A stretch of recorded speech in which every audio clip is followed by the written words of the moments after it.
जी।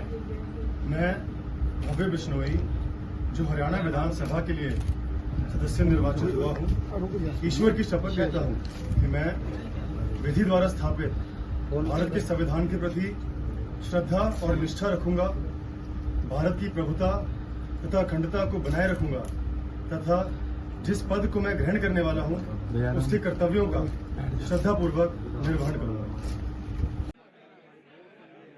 हरियाणा के आदमपुर सीट से उपचुनाव में जीते भव्य बिश्नोई ने बुधवार को विधायक पद की शपथ ली। भव्य बिश्नोई को विधानसभा अध्यक्ष ज्ञानचंद गुप्ता ने अपने कार्यालय में शपथ दिलाई। इस दौरान पिता कुलदीप बिश्नोई के साथ अन्य पारिवारिक सदस्य भी मौजूद रहे। अब हरियाणा में बीजेपी विधायकों की संख्या 41 हो गई है। वहीं शपथ लेने के बाद भव्य बिश्नोई सबसे युवा विधायक बन गए हैं। उनसे पहले दुष्यंत चौटाला सबसे युवा विधायक थे, जिनकी उम्र 34 साल है। भव्य बिश्नोई 29 साल की उम्र में विधायक बने हैं। वे अब हरियाणा के सबसे यंग विधायक हैं। भव्य पूर्व सीएम चौधरी भजन लाल के पोते हैं। उनके पिता कुलदीप बिश्नोई के इस्तीफे के बाद यह सीट खाली हुई थी। हालांकि राजनीतिक तौर पर देखें तो विधानसभा में दलगत स्थिति के लिहाज से बीजेपी को इस जीत का ज्यादा फायदा नहीं। हरियाणा में सरकार चलाने के लिए जननायक जनता पार्टी का सहारा लेने के लिए उनकी मजबूरी बनी रहेगी। इतना जरूर है कि भव्य के जीतने के बाद विधानसभा में बीजेपी के 41 विधायक हो गए हैं। हरियाणा विधानसभा में 90 सीटें हैं। राज्य में सरकार बनाने के लिए बहुमत का जादुई आंकड़ा 46 का है। ऐसे में बीजेपी को अकेले दम पर सरकार बनाने के लिए इतनी सीटें चाहिए।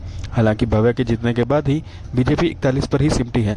ऐसे में सरकार के बहुमत के लिए जजपा के 10 विधायक उनके लिए जरूरी हैं।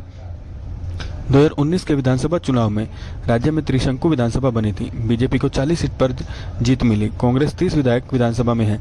जेजेपी के पास 10 विधायक हैं। बची 9 सीटों में से इनेलो के पास 1, गोपालकांडा की एचएलपी का 1 और 7 सीटों पर निर्दलीय विधायक हैं।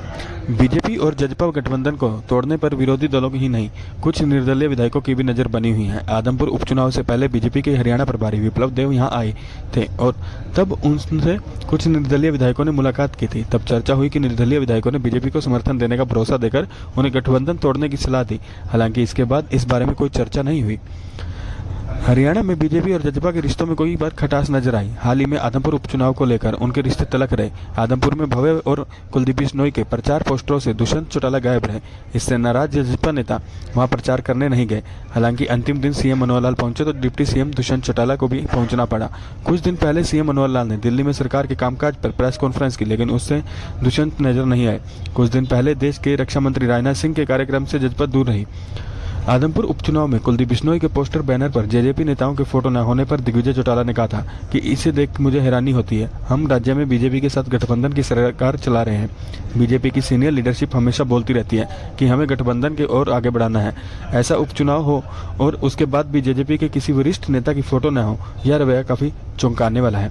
आदमपुर उपचुनाव और पंचायत चुनाव के बीच हरियाणा बीजेपी ने 2024 विधानसभा इलेक्शन पर फोकस शुरू कर दिया है।